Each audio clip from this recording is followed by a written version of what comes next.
Hi, I'm Mary Beth Stapleton, Manager of Family Community Partnerships for Hartford County Public Schools. Welcome to our first Parent Academy Real Talk, an ongoing video series that we'll be doing throughout the school year, focusing on various topics that parents are saying they need more information about. Back in June of 2019, we actually surveyed parents and asked, what are some issues that you're concerned about? What is some more information that you need? And one topic that came up was bullying prevention. So with me today is Dr. Paula Stanton, Supervisor of Equity and Cultural Proficiency for Hartford County Public Schools. Paula has over 25 years in education and has worked in Hartford County at various schools, Baylor High School, Edgewood High School, Alternative Education Center. She's a National Board Certified Teacher and a Hartford County Public School Teacher of the Year. So welcome. Thanks for being here today. Thanks for having me. So one thing that comes up for parents, I think, we just need more information about is what is the definition of bullying? We talk about bullying a lot. We hear it a lot in the news and the media, but what exactly does it mean? I think that's an important question for us to answer as a district because I don't think everyone has this shared definition of bullying. And so one resource that we have that really defines it is we have our bullying and or harassment, bullying, and discrimination-free schools brochure. And in the brochure, it defines bullying. So just to summarize a little bit, bullying and harassment is intentional conduct, including verbal, physical, or written, or an intentional electronic communication that basically disrupts the learning environment. It's often motivated by characteristics like race or sex or sexuality or other aspects of our identities. And it's also threatening or seriously intimidating. It can occur on school property, at a school activity, on the school bus, and it's generally behavior that substantially disrupts the orderly operation of a school. And that definition is defined here. So that brochure is in every schoolhouse, every school building has one. Every single school has this brochure in multiple locations. They should be in the main office, they should be in the guidance suite, in the nurse's suite, all over the school. The other thing this brochure does is it gives examples of bullying, which I think is really important because as I've traveled around the district, one thing I've noticed is that everyone doesn't really understand that some of the behaviors that they're either experiencing or contributing to are bullying. And so it lists the types of bullying: physical conduct, visual conduct, verbal conduct, and cyber conduct. Well, I think that's what's so hard for parents sometimes because we know our children struggle sometimes in relationships with their friends and in the school, you know, it happens every day. But that said, what's the difference between a regular challenge you have with a relationship with a friend and we're really kind of at the level of bullying now and we really have to address it? So I think having that information is helpful. So sometimes kids aren't really clear about the fact that they are being bullied.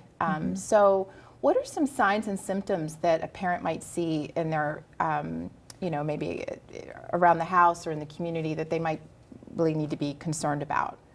I think some of the major signs and symptoms are the student or child may not want to go to certain activities that they once found enjoyable. They may withdraw and want to be alone a lot. You may notice changes in their friends and the people that they hang around.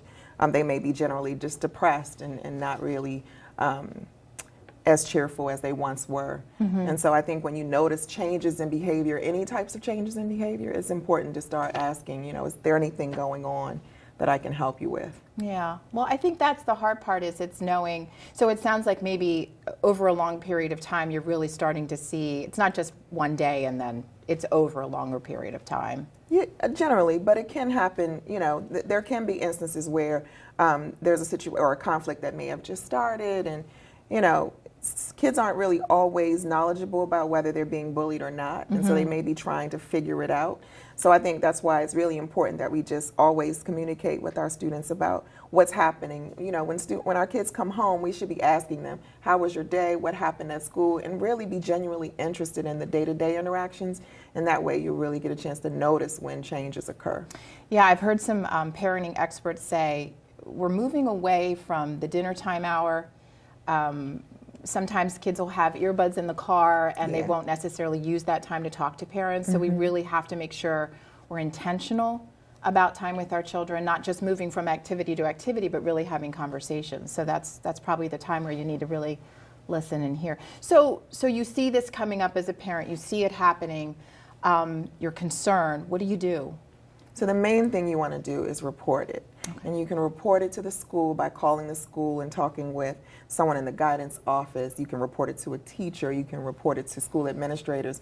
You can also report bullying online. Harford County Public Schools website has a bullying reporting form that you can access by going to hcps.org, and it's under the Parents tab. And so if they go to the Parents tab, you'll see the bullying and reporting form that can be digitally completed. So once the form's completed, what happens next? Once the form is completed, the school is obligated to investigate to determine whether bullying really did occur. And then also that form will come to the Office of Equity and Cultural Proficiency, so I would get a chance to review that as well. And they're conducting the investigation. They will interview, try to collect all of the evidence possible, and then make a determination as to whether bullying occurred. But the key idea there is to really stop the bullying right away. And so what the school may do is in the interim, even during the investigation, they may separate students, they may offer escorts to classes and to the bus, and just really be more deliberate about how they watch things like recess and cafeteria time, because we just want to make sure that we get it under control right away. Yeah. Are both children disciplined? If there's a situation, will both perhaps? The victim of bullying shouldn't be disciplined. However, we do want to make sure that we tell our students that retaliating against bullying is not necessarily the way to go. Once you report it, allow the school to intervene and do the investigation. But the person who is the victim of bullying would not be punished just because they were involved in an incident. Mm-hmm. So one thing that keeps coming up is in the parent circles that I'm with and that others are saying online in surveys and such, there's this thought that the bullying is really happening mostly in social media, and that's the issue. Is that true?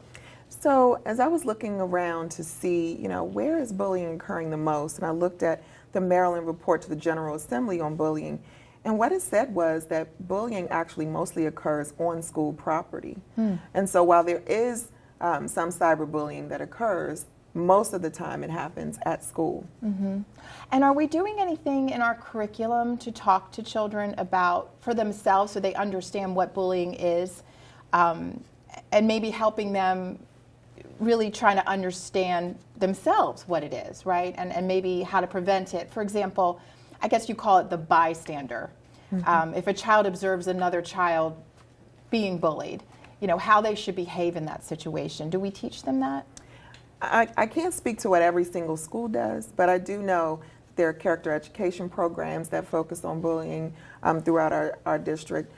There are some curricular pieces that really allow students to address issues that might involve bullying. For example, Unify Harford is a curriculum that was generated at North Harford Middle School, and it talks about bullying and lots of other topics that would really help our students to become more unified and more knowledgeable about how to communicate with one another and how to just be a good citizen and be part of Harford County. Yeah, that's great. That's great. Is there anything else that we should be aware of with bullying prevention, or things that we can do perhaps as coaches or parents or out in the community? Well, I think there are lots of resources out there. For example, stopbullying.gov is the federal government website on bullying. And on that website, there are many resources, including videos and tips on how to address bullying if it's happening to you.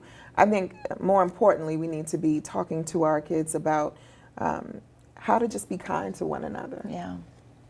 Absolutely, and I think adults can do that too. Absolutely. Absolutely. Well, thank you so much for being here today. We really appreciate that information, and we'll have those resources available for parents to look at and to explore more information about this topic, so thank you. Thank you. And thank you for tuning in today for Parent Academy Real Talk on bullying prevention, and we look forward to bringing you more information throughout the year on topics that you're interested in hearing more about. Like us on Facebook. And remember that Harford County parents are students' first and best teachers.